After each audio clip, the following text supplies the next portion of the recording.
जय माता दी दोस्तों। क्रोसेंट एस्ट्रो चैनल की तरफ से आप सभी को नवरात्रों की हार्दिक शुभकामनाएं। कल माँ दुर्गा के छठे स्वरूप का दिन है, तो इस विषय पे आज चर्चा करने के लिए हमारे साथ मौजूद हैं डॉक्टर राजवीर शास्त्री जी। शास्त्री जी, स्वागत है आपका। धन्यवाद।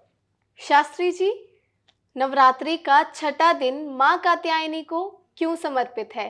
कात्यायन ऋषि की पुत्री मां कात्यायनी के लिए छठा दिन ही सुनिश्चित किया गया है, क्योंकि मां दुर्गा का स्वरूप ही माता है। काफी संघर्षों, काफी प्रयास के बाद में ऋषि के घर में इस कन्या का जन्म संसार का उद्धार करने के लिए ही हुआ है। यदि कोई जप तप पूजा अर्चना अनुष्ठान के माध्यम से मोक्ष की प्राप्ति चाहता है, तो उसे छठे दिन की आराधना से, छठे दिन के उपवास से आपकी मोक्ष की प्राप्ति भी हो सकती है। इसलिए इस दिन का अपना विशेष महत्व है। जो इस दिन का उपवास रखते हैं, माँ दुर्गा सप्तशती का पाठ करते हैं, उनके अनंत मनोकामनाएं तो पूर्ण होती, साथ में वो अपवर्ग के मार्ग को भी प्राप्त कर जाते हैं। शास्त्री जी, नवरात्रों के समय माँ कात्यायनी की पूजा विधि क्या है? इस दिन प्रातः स्नान आदि से निवृत्त होकर माता की पूजा के लिए जैसे ही हम गमन करते हैं, सर्वप्रथम गंगा जल का वास हमें वहां पर करवाना चाहिए, किसी करमंडल आदि में। तत्पश्चात छिड़काव कर माता की पूजा हमें शुरू करनी चाहिए। पीले रंग के वस्त्र धारण करें, पीले रंग के फूल लेकर आए, धूप दीप वहां प्रज्वलित करते हुए आप अनुष्ठान पाठ को शुरू करेंगे और साथ में आप जल भी वहां पर स्थापित करें। आचमन करने के पश्चात में हमें उसका संकल्प धारण करना चाहिए कि आज मैं माता दुर्गा सप्तशती का संपूर्ण पाठ संपन्न करने के बाद में ही स्वयं आहार फलाहार या जल को ग्रहण करूंगा, अन्यथा मैं इस पाठ में बीच में किसी भी प्रकार का विघ्न उत्पन्न नहीं होने दूंगा।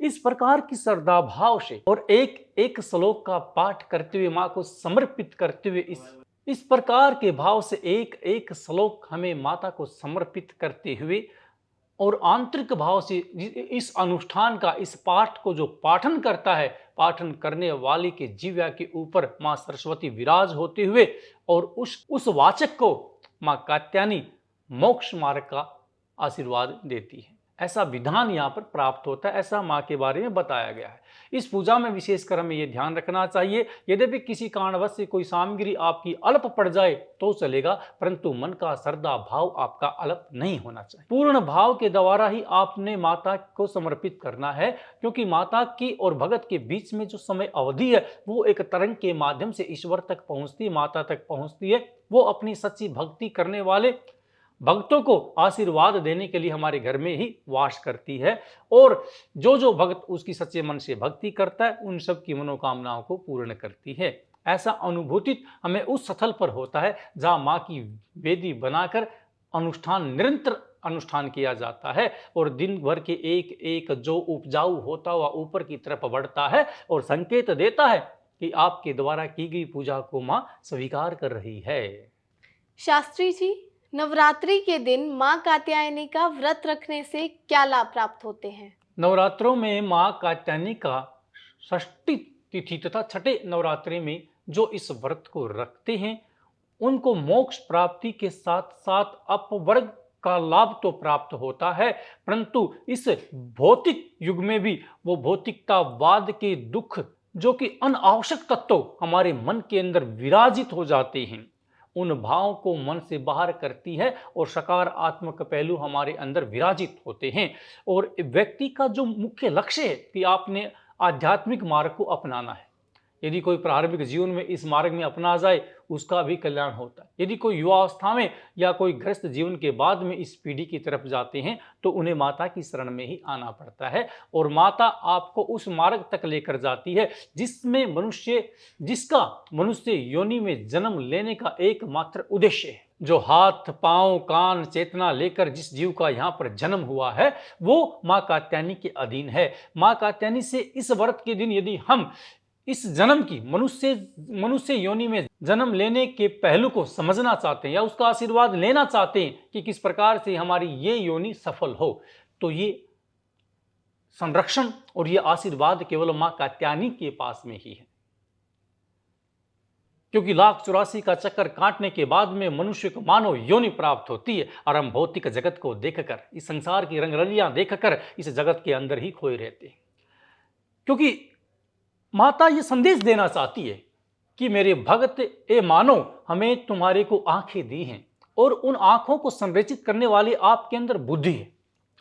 एक पशु कई बार अंधकार के अंदर या अनभिज्ञ में किसी कुएं में गिर जाता है, यह अक्सर हमें महसूस होता है, परंतु मानव को यह पता होता है कि मेरे सामने गड्ढा है या कोई कुआं है या कीचड़ है, वो अपने मार्ग को परिवर्तन कर लेता है। क्यों? क्योंकि पशु से ज्यादा जो बुद्धि का आवेश है वो मनुष्य के अंदर है। उसकी चेतना अच्छी है, वो हर चीज अच्छे और बुरे को अनुभूतित करता है। इस चेतना में ये नेत्र माता ने हमारे को इसलिए दिए कि इन नेत्रों के द्वारा आप माता के स्वरूप का और उनके चरणों के दर्शन कर कर और इनके द्वारा आप दुर्गा सप्तशती का पाठ करें, धार्मिक ग्रंथों का अध्ययन करें। स्रोत जिसे हम अपने कान कहते हैं, इनका अभिप्राय है कि आजीवन तक इन कानों के द्वारा मैं श्री भगवान की लीला, उसके भजन, उसके गुणगान, उसके प्रवचन और उसके पठन पाठन का सुनना चाहता हूं। और ये मुखार विंद हमें इसलिए दिया गया था, इसके द्वारा मां मैं आपके स्वरूप का गुणगान करूंगा, आपकी चर्चा करूंगा। लेकिन भौतिकवाद में मनुष्य फंसकर इन विषयों को भूल जाता है कि मेरा कौन सा अंग किस लिए है। हाथ में सोने का कड़ा पहनने से सुंदर नहीं लगता, हाथ का आभूषण दान है। परमात्मा ने हाथ हमें इसलिए दिए थे, इस हाथ के द्वारा आप दान करोगे, किसी भूखे को रोटी खिलाओगे। इस माध्यम को माता रानी ने इस प्रकार से समायोजित किया है कि मानव ही है जो अपने घर में रोटी बनाकर गऊ को दे सकता है। एक माँ ही है जो छोटे छोटे टुकड़े तोड़कर 2 वर्ष के बच्चे को खिलाना शुरू करती है। किस लिए? किनसे? इन हाथों से। इन हाथों से स्वयं का तो हम कल्याण करते हैं, इनसे पर कल्याण जब किया जाए तब हमारे हाथ होने का लाभ है, अन्यथा हाथ होने का कोई लाभ नहीं। प्रत्येक अंग परमात्मा ने, ईश्वर ने हमें इसलिए दिया कि आप उसका सदुपयोग कर सको, किसी का भला कर सको। क्योंकि प्रेषाम उपकार है इति प्रोपकार है, जो दूसरे का भला करता उसे ही उपकार कहा जाता है। इस प्रकार की संचेतना का आशीर्वाद माता कात्यायनी हमें देती है और हम बलशाली ऊर्जित होकर तप के माध्यम से, ज्ञान के माध्यम से उस शक्ति के द्वार को खोलते हुए अपवर्ग के मार्ग को प्राप्त कर कर जीवन मरण के बंधन से मुक्त हो जाते हैं। इसका रास्ता केवल मां कात्यायनी के चरणों में ही है।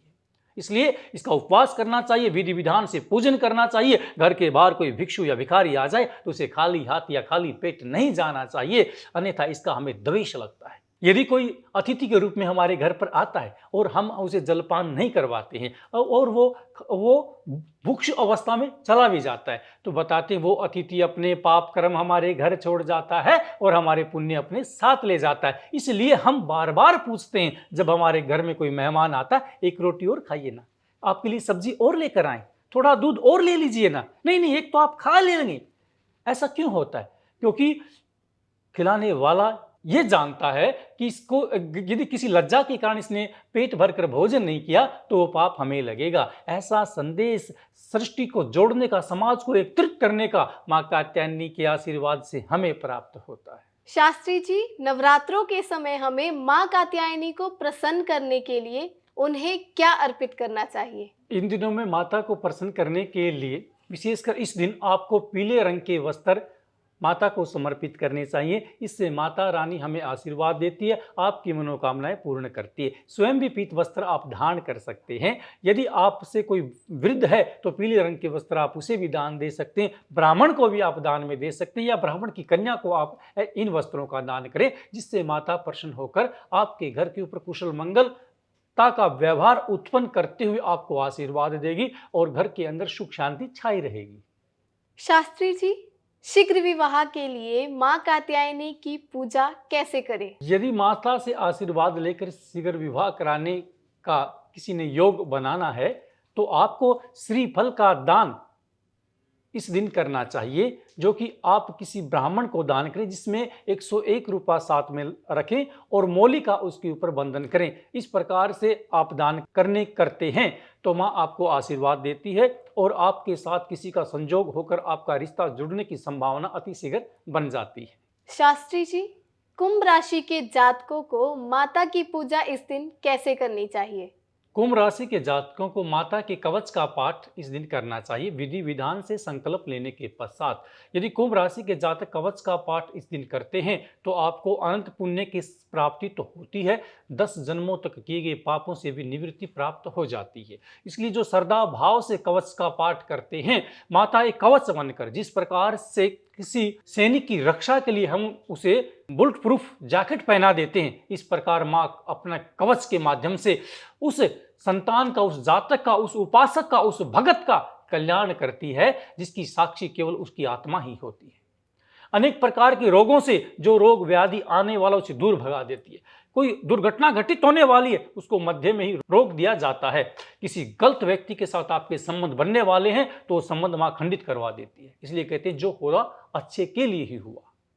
इस प्रकार के पहलू हैं जो कुछ समय के लिए आपको पीड़ित कर सकते हैं, लेकिन उनका जो फल है, सुख है, वो लंबे समय तक चलने वाला है। इस प्रकार का आशीर्वाद मां अपने भक्तों को देती है और सर्वदा उनका कल्याण करती है।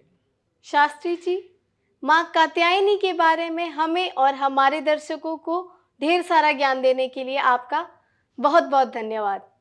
अभिवादन करते हैं आपका। अगर आपके भी विवाह में विपत्ति आ रही है या फिर आप भी अपना विवाह शीघ्र करना चाहते हैं तो शास्त्री जी द्वारा बताए गए उपाय अवश्य अपनाएं और इस दिन माँ कात्यायनी की पूजा भी अवश्य करें। ऐसी ही विशेष जानकारी को जानने के लिए हमारे साथ जुड़े रहिए क्रोसेंट एस्ट्रो पर। जय माता दी।